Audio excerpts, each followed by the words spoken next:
Sa isang masukal na kabundukan sa timog ng Visayas, may isang baryo na hindi nababalita, hindi nadadalaw, at tila nalimot ng mundo. Sa pusod nito, isang matandang punong kakao ang nakatindig sa isang gilid ng bangin mataas, luntian, at may kakaibang kinang sa ilalim ng liwanag ng buwan. Dito naninirahan ang isang nilalang na pinaniniwala ang alamat lamang.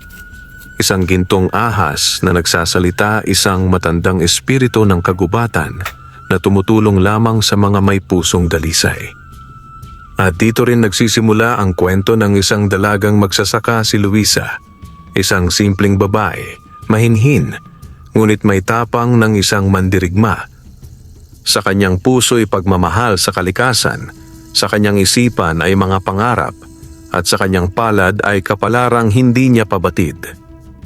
Si Luisa ay 18 taong gulang pa lamang, ngunit ang kanyang kilos at pananalita ay tila isang dalagang mas nakatatanda.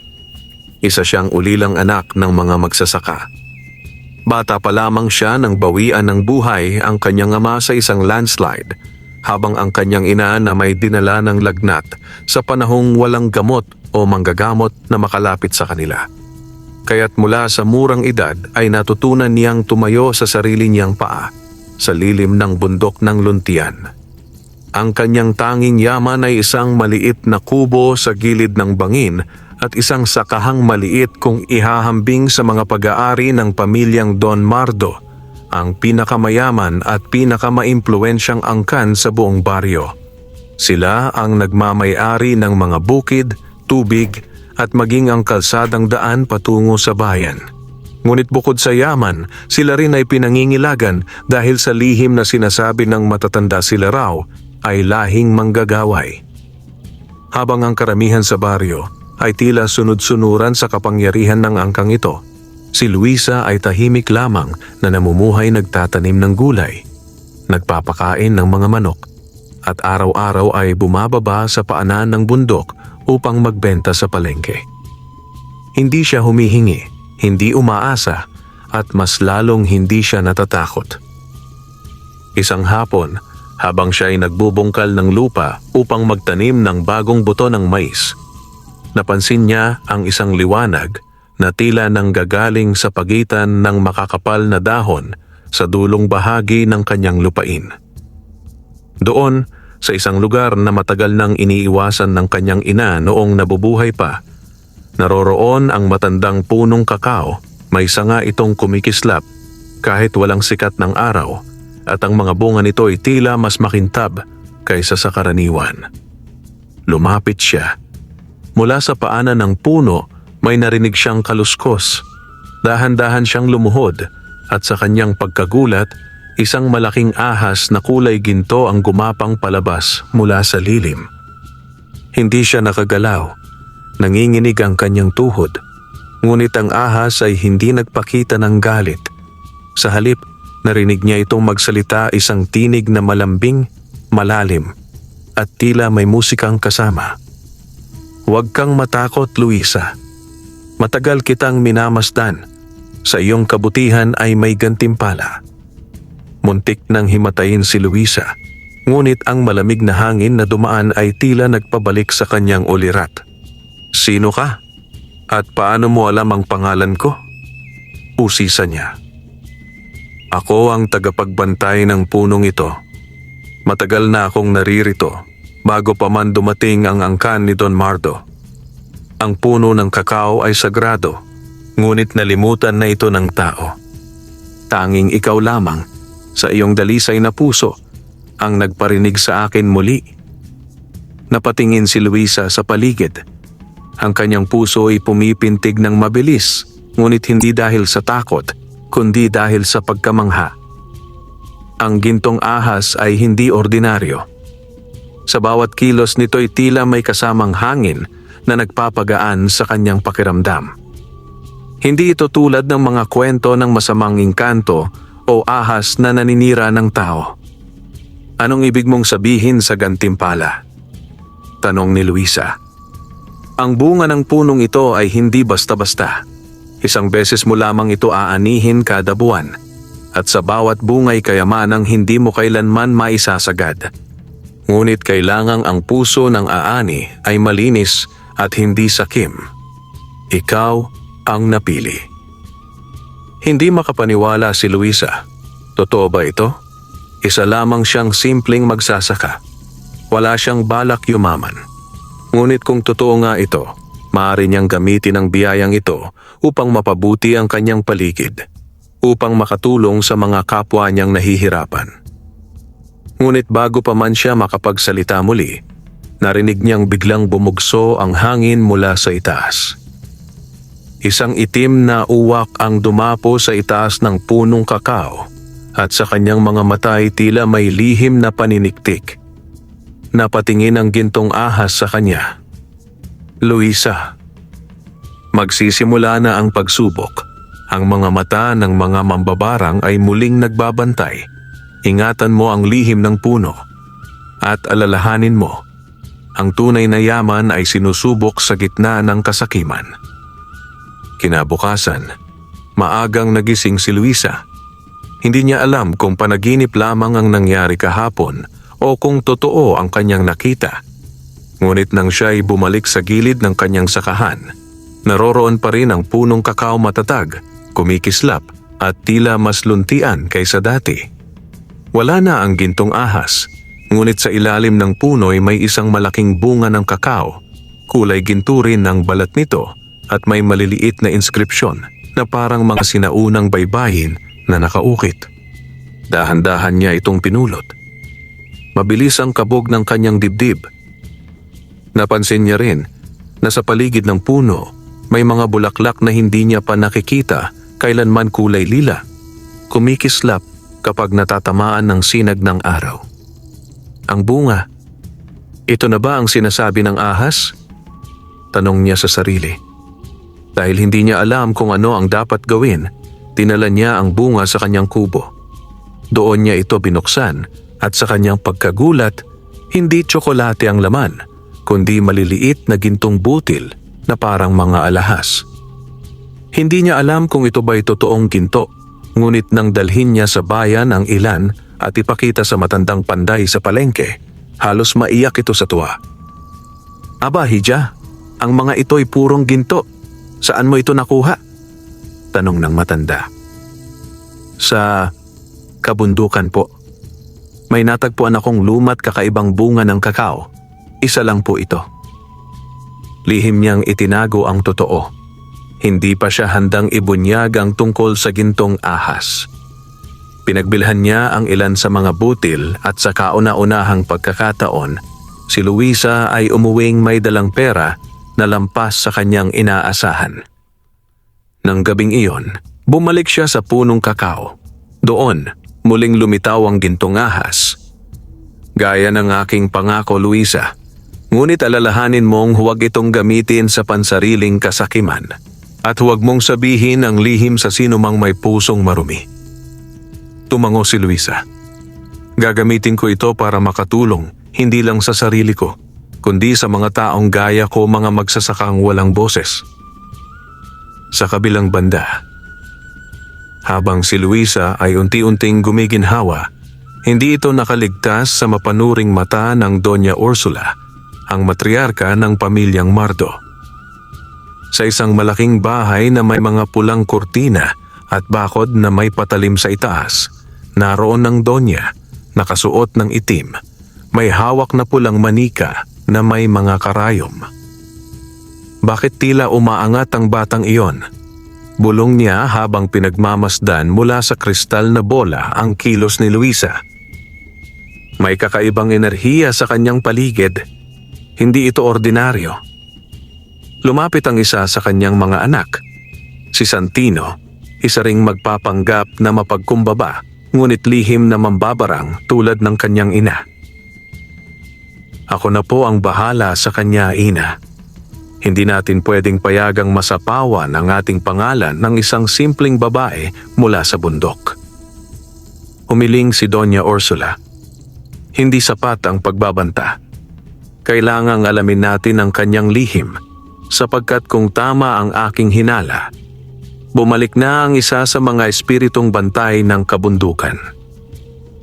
At sa mismong gabing iyon, isang itim na uwak ang lumipad mula sa tore ng bahay ng Donya, patungo sa kabundukan tahimik, ngunit may matang tila humuhukay ng sikreto. Habang abala si Luisa sa pagtatanim ng mga bagong butil ng kakao na mula sa gintong bunga, naramdaman niya ang kakaibang lamig ng hangin. Tila may matang nakamasid, mga matang hindi niya makita ngunit ramdam sa kanyang batok. Isinantabi niya ang kaba. Alam niyang kailangan niyang palawakin ang kanyang taniman upang mas marami pa siyang mapakinabangang bunga. Ang bawat bungang ginto ay hindi lang nagbibigay kayamanan, ito rin ay tila nagbibigay buhay sa kanyang sakahan.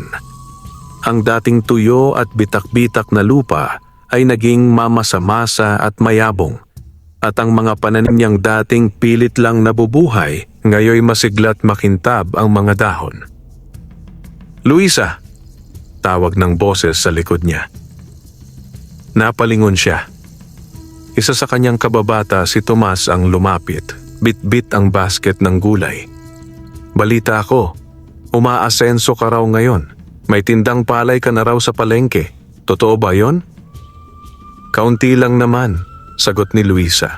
Nakangiti, ngunit may pagtataka. "Saan mo narinig yon?" Kung saan-saan.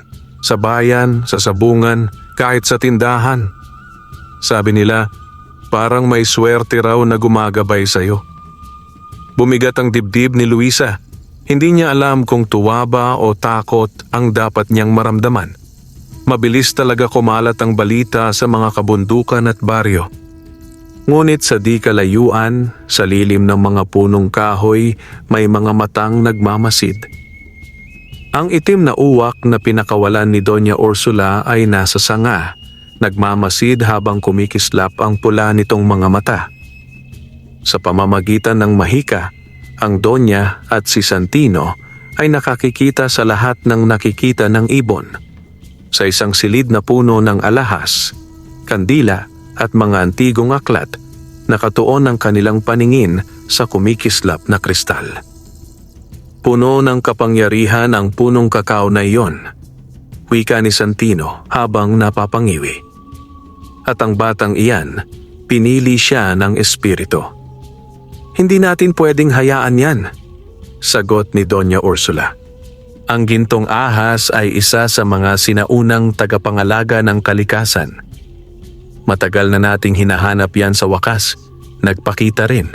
At ngayon, nasa poder ng isang musmos na dalagang walang alam sa mundo. "Gusto mong kunin ko ang bunga?" "Hindi," sagot ng Donya. "Gusto ko siyang pabagsakin. Pero dahan-dahan. Hindi sa pamamagitan ng dahas, kundi sa panlilin lang." Kinabukasan, habang binubuhos ni Luisa ang tubig sa kanyang bagong tanim, may dumating na estranghero. Isang matandang babae, may tungkod, at tila gutom na gutom. "Ineng, bigyan mo naman ako ng makakain. Matagal akong naglakad. Galing pa ako sa kabilang bundok." Hindi nagdalawang isip si Luisa. Pinapasok niya ang matanda, pinakain ng lugaw, at pinainom ng malamig na tubig. Habang kumakain ito, nakatingin ito sa mga kakaibang bulaklak na nakapaligid sa paligid ng bahay ni Luisa. "Ito ba ang bunga ng iyong sipag, Hija?" tanong ng matanda, may tinig na tila may halong tukso. "Siguro po, at ng konting tulong rin mula sa langit," sagot ni Luisa, sabay ngiti. Ngunit nang makaalis ang matanda, naiwan nitong nakabaon sa lupa ang isang maliit na piraso ng itim na ugat, animoy ugat ng puno, ngunit nangingitim at kumikilos. Samantala, sa ilalim ng punong kakao, lumitaw muli ang gintong ahas. Mas maaliwalas ang tingin nito kay Luisa. "May dilim na pumapasok sa iyong paligid. Mag-ingat ka, anak ng lupa. Sapagkat ang kayamanang ibinigay ko ay hindi lang kayamanan, ito'y pagsusubok din sa iyong puso." Tumango si Luisa. "Hindi ko ito sasayangin. at hindi ako matatakot. Ngunit sa kanyang hindi nalalaman, ang mga aninong dating nakatago ay unti-unti nang gumagapang papalapit mga mambabarang, mga nilalang ng kasakiman, at ang simula ng isang labanang hindi lamang para sa lupa, kundi para sa kaluluwa ng bundok. Kinagabihan, isang malamig at malagim na hangin ang bumalot sa buong paligid ng bundok. Ang mga kuliglig ay natahimik, pati ang mga alitaptap ay tila nagkubli sa dilim. Sa gitna ng kagubatan, ang itim na ugat na iniwan ng matandang babae ay gumapang patungo sa punong kakao. Para itong ahas na walang mata, may lason sa bawat dampi sa lupa. Habang mahimbing na natutulog si Luisa sa kanyang munting kubo, isang kakaibang panaginip ang sumagi sa kanyang isipan. Nasa gitna siya ng kagubatan, nakatayo sa harap ng punong kakao, ngunit patay na ito, tuyot ang mga sanga, itim ang mga dahon, at mula sa katawan nito ay may dumadaloy na maitim na likido. Sa kanyang likuran, isang boses ang narinig niya pabulong, ngunit matalim. Lahat ng ibinibigay ay may kapalit, at ang hindi marunong magtanggol sa kanyang yaman ay mawawalan. Pagdilat niya, pawis na pawis siya. Pagsilip niya sa bintana, nakita niyang kumikislap ang lupa malapit sa puno. Nang lapitan niya ito, nakita niya ang maitim na ugat sumusuot sa lupa, papasok sa mismong ugat ng punong kakao. Dali-dali siyang lumuhod, hinukay ito at pilit na inalis. Ngunit sa bawat hugot niya ng ugat, tila may kumakapit sa kanyang kamay, malamig, nanlilimahid at masakit sa balat. "Tumigil ka!" sigaw ng isang tinig. Muling lumitaw ang gintong ahas mula sa itaas ng puno. Nanginginig ito, tila hinahapo. Isang sumpang ugat, gawa ng mambabarang. Iyan ay ugat ng itim na alindog, isang halamang ginagamit sa pangkukulam. Kung hindi ito masunog bago sumikat ang araw, sasakupin nito ang puso ng puno. Mabilis na kumilos si Luisa. Kumuha siya ng tuyong kahoy, bato at langis ng niyog. Gumawa siya ng maliit na siga sa ilalim ng buwan at inilagay doon ang ugat. Nang masunog ito, sumingaw ang isang makapal at maitim na usok. Mula sa loob ng apoy, tila may sumisigaw isang babaeng tinig, puno ng galit at puot. "Hindi ka makakatakas, batang hampas lupa." Nang tuluyang matupok ang ugat, biglang lumiwanag ang punong kakao. Ang mga dahon nito ay kumislap ng kulay pilak at ang gintong ahas ay lumapit kay Luisa. Sinubukan nilang sirain ang koneksyon natin, ngunit mabutit ikaw ay handa. Hindi ito ang huling pagtatangka nila. Huminga ng malalim si Luisa. Napatingin siya sa langit kung saan unti-unting lumilitaw ang mga bituin. "Hindi ako papayag na maagaw ito. Hindi lang para sa akin ang kayamanang ito, para ito sa mga tulad kong walang boses." Sa bahay ng Donya, isang matinding hampas ng hangin ang biglang pumasok sa silid. Naputol ang koneksyon ng kristal na bola. Napaatras si Doña Ursula. Matapang ang batang iyon, bulong niya. Nanginginig ang mga kamay. "Matapang nga," sagot ni Santino. Ngunit hindi siya sanay sa larangan ng ilusyon at panlilinlang. "Kung hindi uubra ang ugat, ilapit natin siya sa tukso." Ngumiti ang Donya. Panahon na para ipadala si Isabel.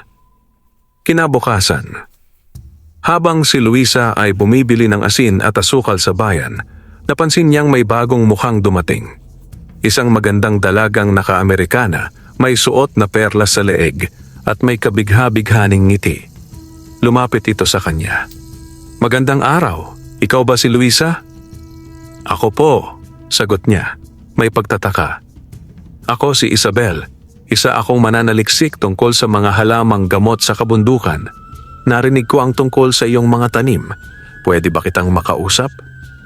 Hindi alam ni Luisa na ang babaeng ito ay hindi simpleng mananaliksik, kundi isang batang mambabarang, bihasa sa panlilinlang at may misyon, agawin ang tiwala ng dalagang magsasaka.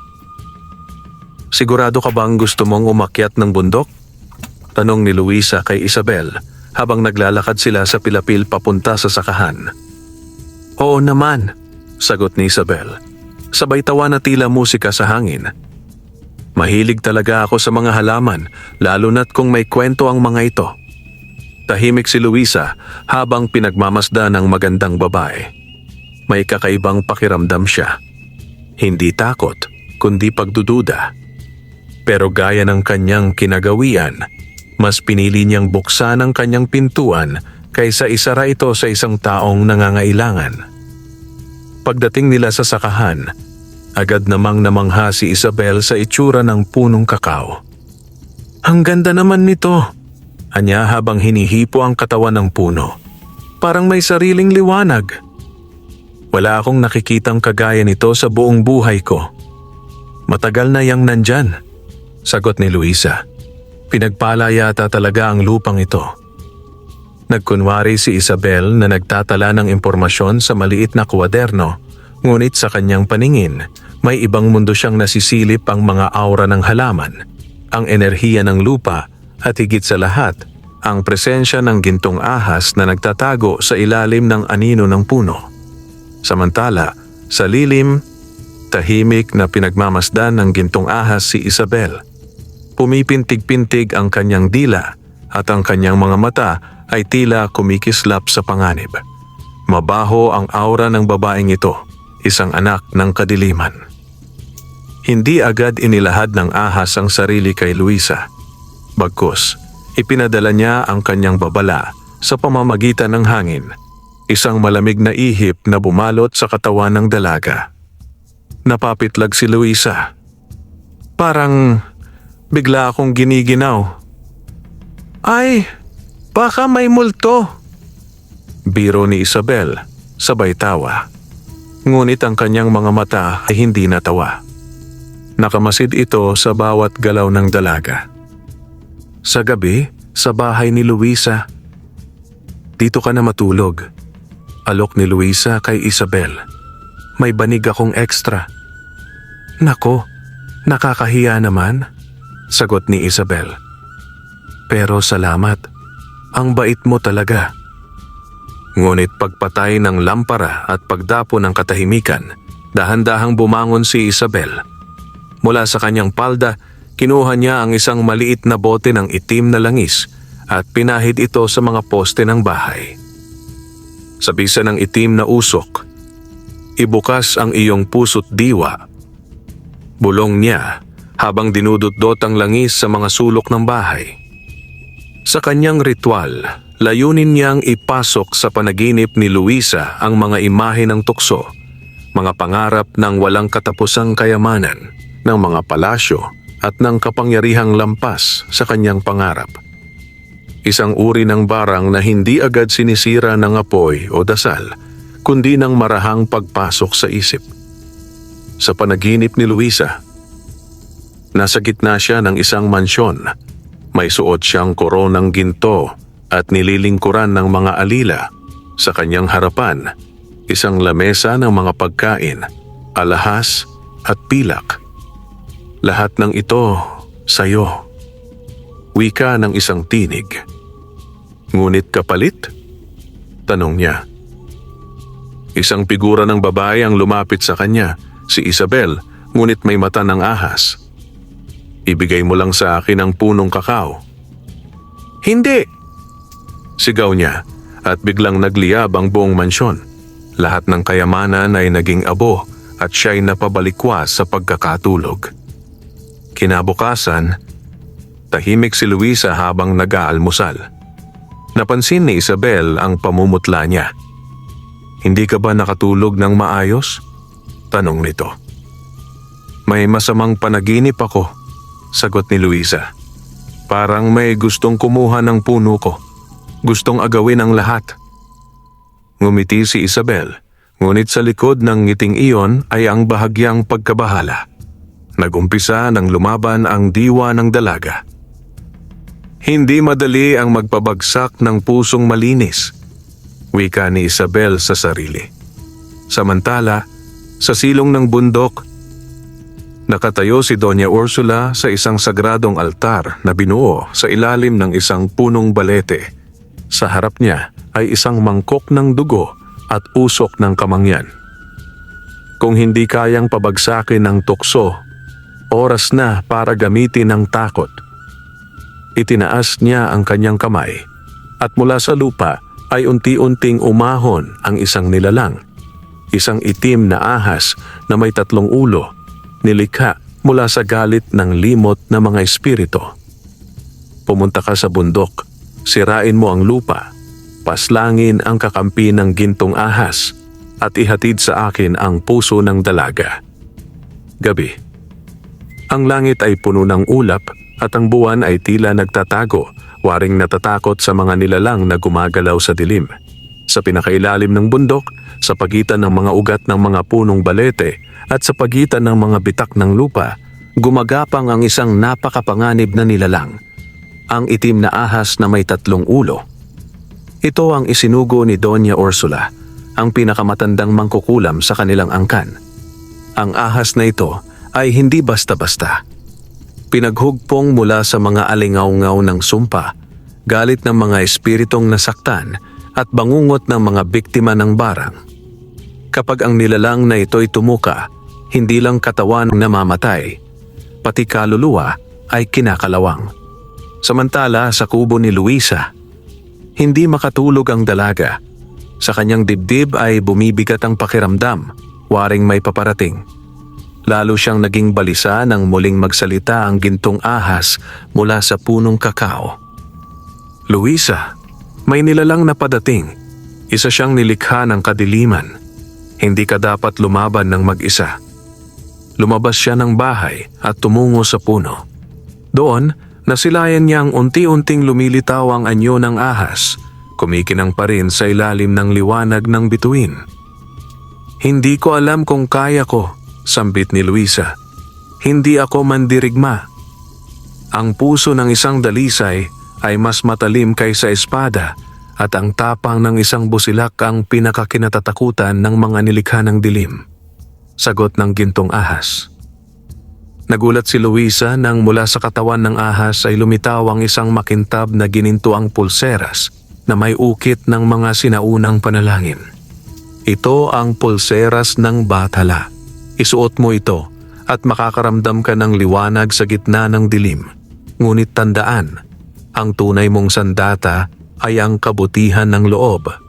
Sa gubat, pababa ng bundok.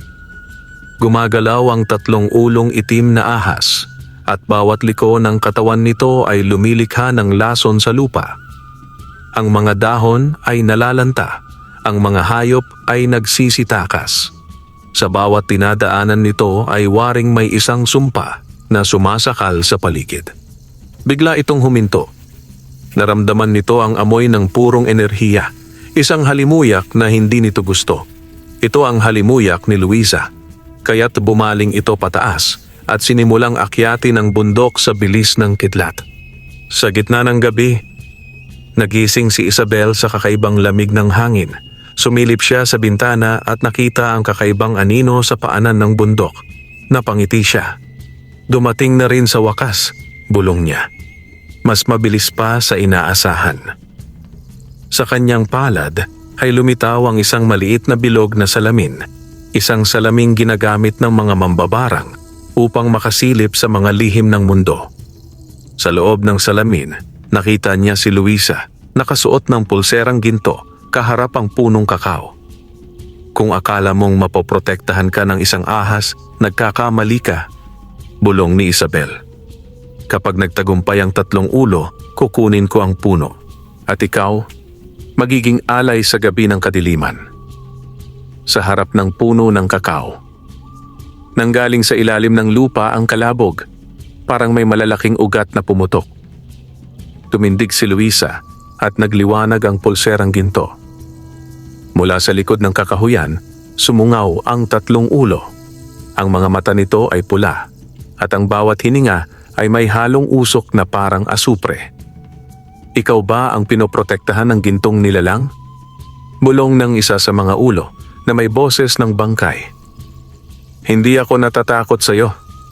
Sagot ni Luisa kahit nanginginig ang mga kamay. Mabuti, sagot ng ahas. Mas masarap kainin ng mga may lakas ng loob. Bago pa man ito makalapit, lumitaw ang gintong ahas at umikot kay Luisa. Ang katawan nito ay naging liwanag na tila'y pangharang sa pagitan niya at ng halimaw.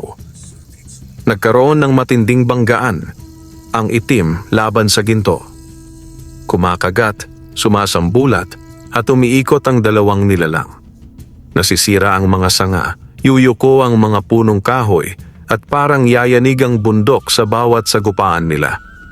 Ngunit sa gitna ng kaguluhan, napansin ni Luisa na unti-unting humihina ang gintong ahas. Hindi siya sapat. Bulong niya. Luisa!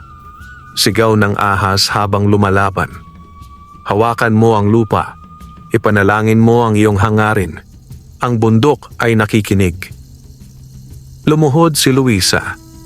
Isinubsob niya ang kanyang palad sa lupa at sa pagitan ng luha at pag-ibig ay ibinulong ang kanyang panalangin. Batala, mga diwata ng kalikasan, mga espiritu ng bundok, ipagtanggol niyo ang kabutihan. Huwag niyong hayaang manaig ang kasamaan sa lupang ito. Biglang lumiwanag ang paligid. Mula sa lupa, sumibol ang mga ugat ng punong kakao at mistulang buhay na braso. Binalot nito ang 3 ulong ahas at sinimulang higupin ang enerhiya nito. Ang ahas ay nagsisigaw, nagwawala, ngunit wala itong laban sa kapangyarihang pinagsama-sama ng dalisay na hangarin ni Luisa at ng ginto ng punong kakao. Hanggang sa boom! Isang malakas na pagsabog ng liwanag ang sumiklab. Nang magbalik ang katahimikan, wala na ang 3 ulo. Sa lupa ay naiwan ang abo at abulang. Pagod na pagod si Luisa. Hinimatay siya sa paanan ng puno, ngunit sa kanyang pulso ang pulseras ay mas lalong kumislap. Mabuti, nanalo ang liwanag. Bulong ng gintong ahas bago ito muling nawala sa lilim. Sa malayo, napabagsak si Doña Ursula sa altar. Naputol ang ugnayan niya sa kanyang nilikha. Check, hindi ko akalaing ganon kalakas ang kapangyarihan ng punong iyon. Bulong niya. At ang dalaga, siya ay higit pa sa inaakala natin. Habang unti-unting nagigising si Luisa sa malamig na ihip ng hangin sa ilalim ng punong kakao, dama pa rin niya ang panghihina sa kanyang katawan. Ngunit sa kabila nito, may kakaibang kapayapaang bumalot sa kanyang dibdib. Tila ba may bahagi ng bundok na yumakap sa kanya na para bang tinanggap siya bilang tagapangalaga ng kalikasan. Dahan-dahan siyang tumayo at humawak sa katawan ng puno. Naroon pa rin ang gintong ahas, payapang nakapulupot sa isang sangay. Luisa, bulong nito, pinatunayan mong hindi mo kailangang maging mandirigma para mapagtagumpayan ang kadiliman. Ngunit ito pa lamang ang simula. Simula? Tanong ni Luisa. Akala ko tapos na.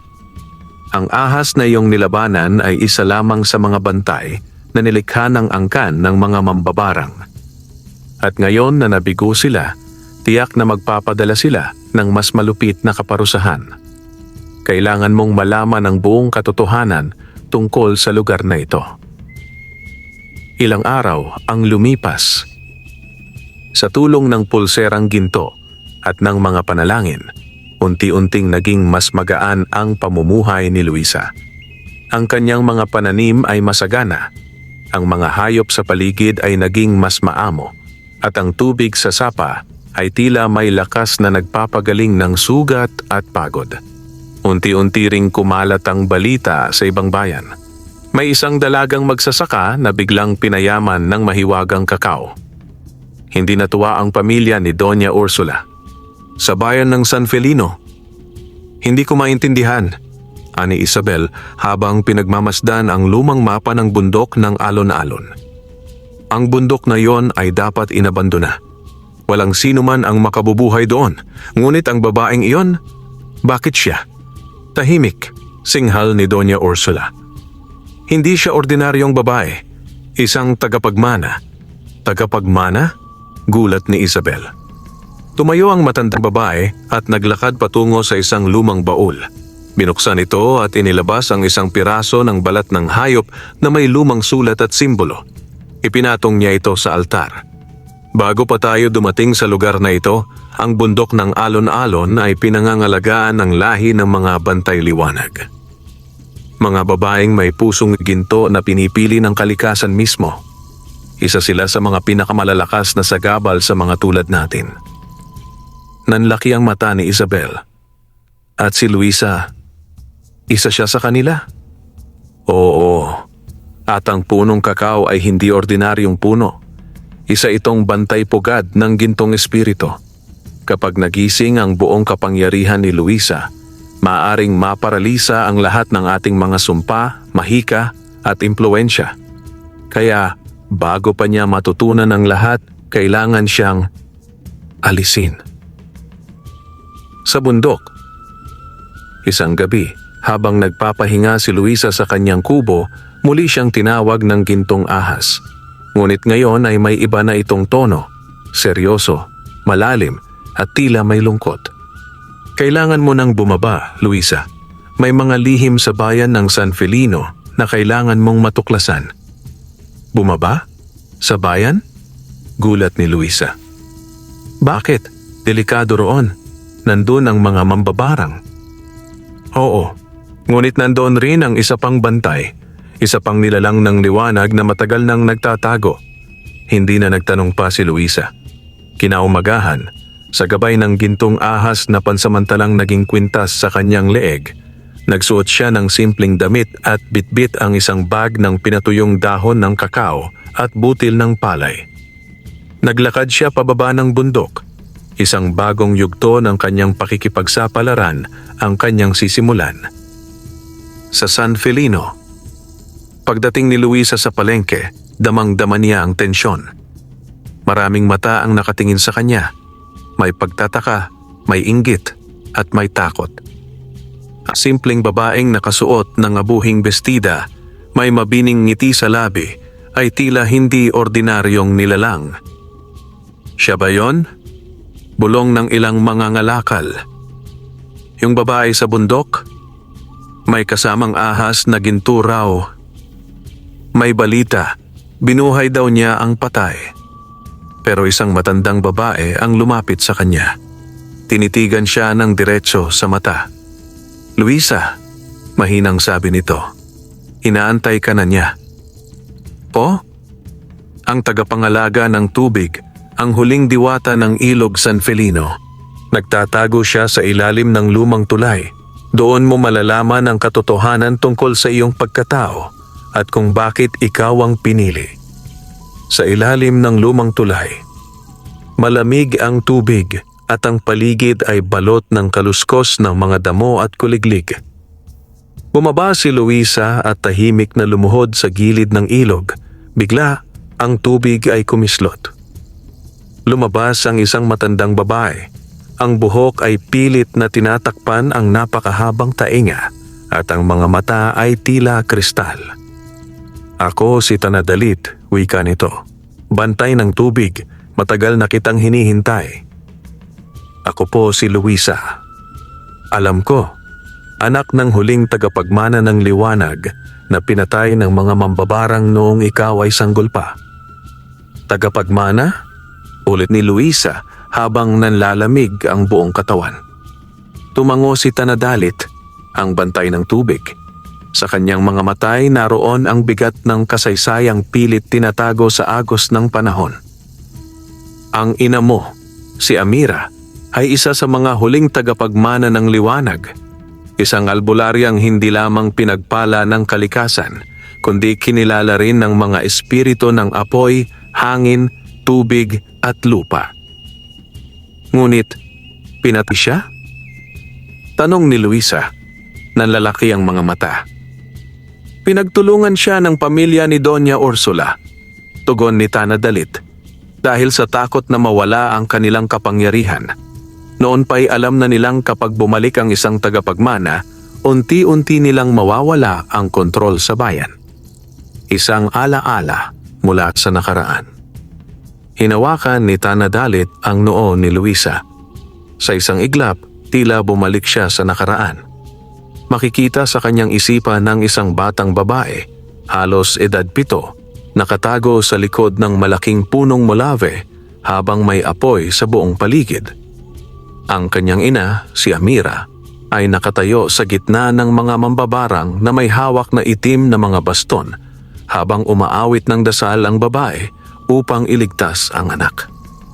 Sa huling sandali, bago siya tuluyang tamaan ng kulam, nilagay ni Amira ang pulserang ginto sa maliit na braso ng kanyang anak at bumulong. Sa oras na handa ka na, babalik ang liwanag sa iyo. Ang susunod na tanawin ay ang batang Luisa kinarga ng isang magsasaka papunta sa bundok ng Alon-Alon, iniwan doon upang mailigtas. Bumalik sa kasalukuyan. Napaupo si Luisa sa gilid ng ilog. Kaya pala ako'y laging nakakaramdam ng kakaiba sa bundok. Parang may nagbabantay. Dahil totoo, sagot ni Tanadalit, ang bundok ay tahanan ng iyong lahi. At ang gintong ahas, isa sa 4 na bantay ng likas na elemento. Isa siyang tagapag-ingat ng liwanag. Bakit ngayon lang ako tinulungan? Tanong ni Luisa. Dahil ngayon ka lamang handa. Noong nagpakita ka ng kababaang loob at kagitingan sa harap ng kasamaan, doon ka naging karapat-dapat. Samantala sa bayan, galit na galit si Doña Ursula habang kinakausap ang isang nilalang sa loob ng kanyang lihim na silid, isang itim na aninong may pulang mata. Nagising na ang tagapagmana, bulong ng anino, at hindi natin siya maaaring pabayaan. Ano ang dapat kong gawin? Tanong ng Donya. Isang tigbas dugo ang ipadala mo. Isa sa mga pinakamatinding halimaw na mula sa ilalim ng lupa. Ngunit mag-ingat, dahil kung magkamali ka, ikaw rin ang kanyang kakainin. Tumango si Doña Ursula. Ibinigay niya ang isang piraso ng balahibo ng unggoy at patak ng sariling dugo sa aninong pumasok sa itim na palayok. Mula roon, unti-unting umusok at humugis ang isang matangkad, payat at matulis na nilalang na parang tao ngunit may mga kuko ng ibon at balat na parang pinagsamang uling at putik. Hanapin mo si Luisa, utos ng Donya, at tapusin mo siya bago pa man siya lumakas. Sa gubat, malapit sa tulay. Habang papauwi si Luisa mula sa ilog, bigla niyang naramdaman ng kakaibang pagbigat ng paligid. Ang mga dahon ay tila natutuyo sa bawat yapak at ang mga ibon ay hindi na umaawit. Lumitaw mula sa kadiliman ng nilalang.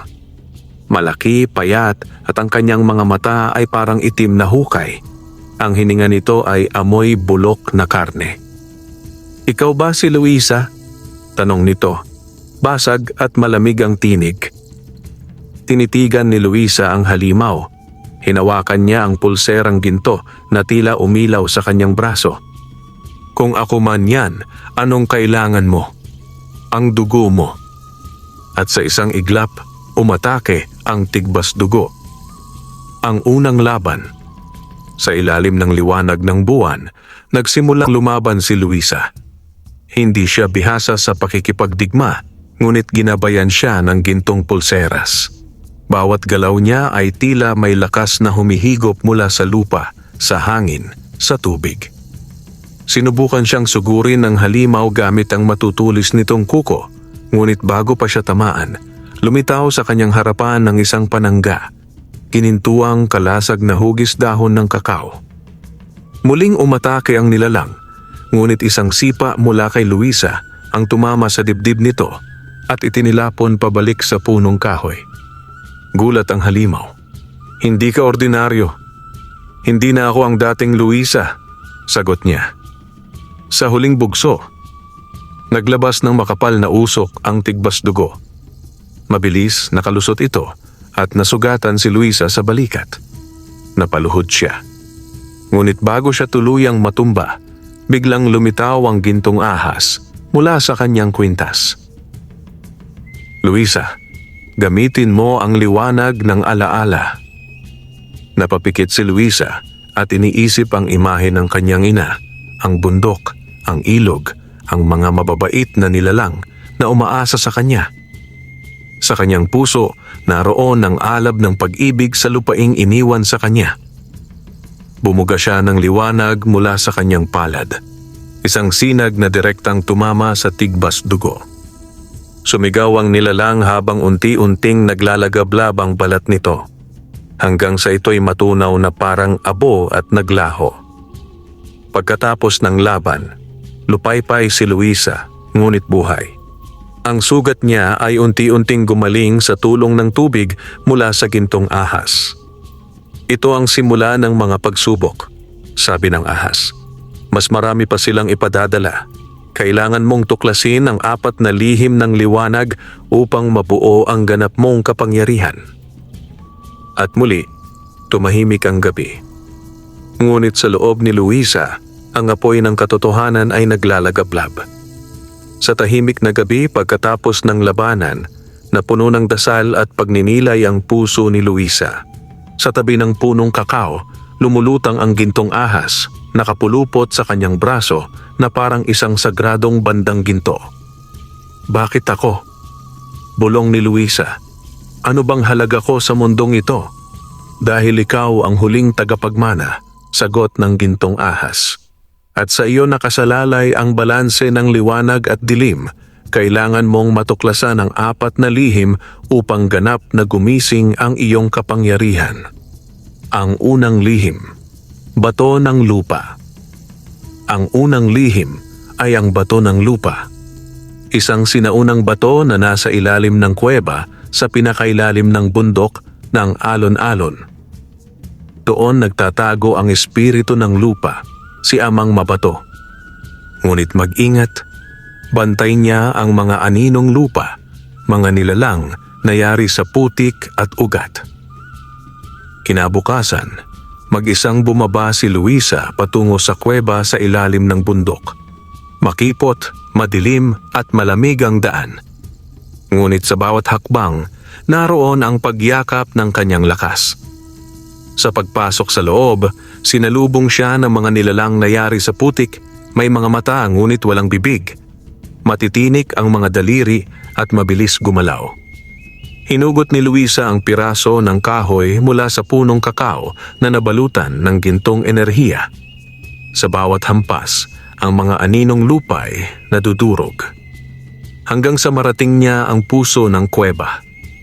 Doon, isang dambuhalang nilalang na parang higanting yari sa bato at lumot ang dumilat. Bakit mo nais ang bato ng lupa, tagapagmana? Tanong ng espiritu. Nais kong protektahan ang aking bayan at wakasan ng kasamaan, sagot ni Luisa. Kung gayon, ipasa mo sa akin ang iyong takot. Lumapit si Luisa. Ang lupa ay gumalaw. At nang itapat ng espiritu ang kanyang malaking kamay sa ulo ni Luisa, nagdilim ang paligid. Nang bumalik ang liwanag, nasa kanyang palad na ang bato ng lupa at sa kanyang dibdib, naroon ang lakas ng matatag na kalikasan. Ang ikalawang lihim, alon ng alaala. Pagbalik niya sa punong kakao, nagliwanag ang pulseras. Ang ikalawang lihim ay ang alon ng alaala, matatagpuan sa pusod ng Ilog Hibla. Isa itong sagradong lawa na bumubukas lamang sa mga may dalang alaala ng wagas na pag-ibig. Tinungo ni Luisa ang ilog. Ngunit bago siya makatawid, sinalubong siya ng espiritu ng tubig, isang babaeng may buhok na parang agos at mga matang malamig. Ano ang alaala ng iyong puso, bata? Tanong ng espiritu. Hinawakan ni Luisa ang pulseras at isinariwa ang alaala ng kanyang ina. Ang pagyakap nito noong siya'y musmos. Ang awit habang pinapatulog siya. Ang ngiti nito bago mawala sa apoy ng gabi. Lumuhod ang tubig at binigyan siya ng isang garapong tubig na kumikislap. Ang alon ng alaala ay nasa loob mo na. Ngunit tandaan, ang pagmamahal ang pinakamatinding armas laban sa kadiliman. Samantala sa pamilya ng mambabarang, sa ilalim ng malaking bahay ni na Doña Ursula, Naghahanda na ang 3 anak niyang mambabarang, si Elias, si Ruben at si Tarsila. Bawat isa'y may kapangyarihang itim at kasamang alagang hayop, bayawak na may pakpak, pusang itim na may 4 na mata at uwak na may dila ng ahas. Nagtagumpay si Luisa laban sa tigbasdugo? Tanong ni Elias. Oo, at tinanggap niya na ang kanyang kapalaran, sagot ng ina.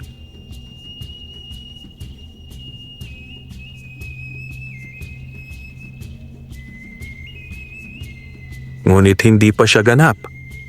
Kung maagapan natin siya bago niya matuklasan ang pangatlo at pang-4 na lihim, mananatili tayong makapangyarihan. Nagkasundo silang ipadala si Ruben, ang pinakamarahas sa magkakapatid, upang salakayin ang bundok at patayin ang punong kakao. Pag-atake sa bundok. Gabi ng ika-4 na araw, lumindol sa paligid ng bundok. Nasunog ang ilang halaman at bumalot ang usok sa ere. Sa gitna ng kagubatan, nagpakita si Ruben. Bitbit ang itim na sibat at isang alagang uwak. Sinimulan niyang sirain ang paligid ng punong kakao. Narinig ni Luisa ang sigaw ng mga hayop at nilalang sa kagubatan. Dali-dali siyang bumalik.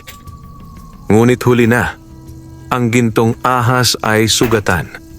Ang katawan nito ay may mga bakas ng lason at ang balat ng punong kakao ay may itim na paltos. Luisa, huwag mong hayaang masayang ang liwanag. Bulong ng ahas bago ito pansamantalang nawala sa anyo at naging liwanag na pumasok sa kanyang pulseras. Naganggit-ngit si Luisa. Ruben! Sigaw niya. Ano man ang itim mong kapangyarihan, hindi mo matatalo ang liwanag ng lupa. Nagpakita si Ruben sa kanyang harapan, may ngiting mapanghamon.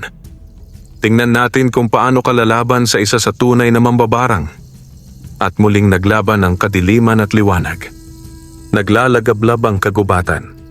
Sa pagitan ng apoy, usok at sigaw ng mga nilalang ng bundok, nagtatagisan ng kapangyarihan sina Luisa at Ruben. Si Luisa may hawak na gintong tangkay mula sa punong kakao at si Ruben may itim na sibat na sumisipsip ng enerhiya mula sa lupa. Ang kanilang sagupaan ay tila labanan ng mismong kalikasan liwanag laban sa dilim. Hindi mo na maibabalik ang punong iyan, sigaw ni Ruben habang hinahataw ang lupa gamit ang sibat. Kasama ng pagkasunog ng kakao ang katapusan ng alamat ninyong mahihina. Ngunit biglang lumamig ang hangin. Isang malakas na alon ng liwanag ang nagmula sa pulseras ni Luisa. Muling bumalik sa kanyang anyo ang gintong ahas, mas maliwanag pa kaysa dati. Hindi pa tapos ang lahat. Bulong ng ahas. Luisa, oras na para gisingin mo ang huling 2 lihim. Ang ikatlong lihim, ang apoy ng katotohanan. Sa gitna ng apoy, pinikit ni Luisa ang kanyang mata. Sa kanyang diwa, dinala siya sa isang lugar ng liwanag at anino, isang altar ng apoy. Doon, naroon ang isang matandang babae, sila Kambini Apoy, ang tagabantay ng ikatlong lihim. Upang mapasayo ang apoy ng katotohanan, kailangan mong aminin ang iyong pinakamalalim na takot, sabi nito. Luisa, na nanginginig, ay tumango. Takot akong mawalan muli. Takot akong mapag-isa.